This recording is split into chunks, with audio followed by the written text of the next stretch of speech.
In How to Train Your Dragon, 2025, the relationship between Astrid Hofferson and Hiccup Horrendous Haddock 3 is a central emotional thread that evolves alongside the main story of dragons, identity, and transformation.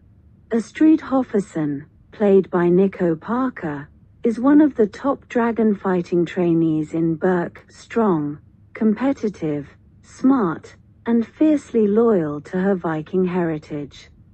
Hiccup, played by Mason Thames, is the awkward, creative son of Chief Stoik the Vast.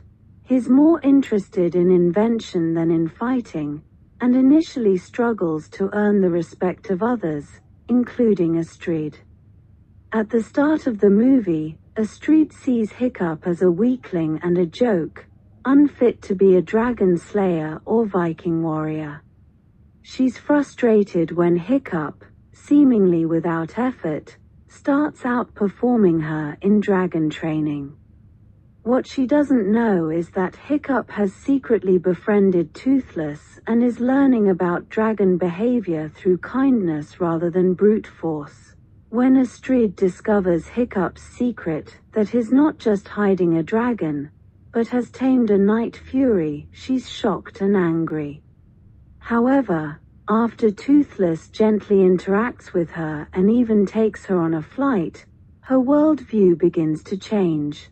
She starts to understand that dragons are not evil by nature, and that Hiccup's approach could bring real change. This moment marks the beginning of mutual respect and a growing bond between them. As they face danger together, especially during the final battle against the monstrous Red Death, Astrid sees Hiccup's courage and leadership. She supports him even when it means going against Viking traditions.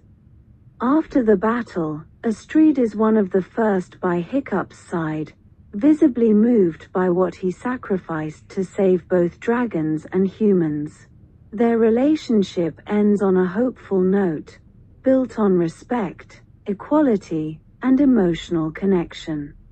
It's the beginning of a deeper romantic bond that evolves over the course of the How to Train Your Dragon saga.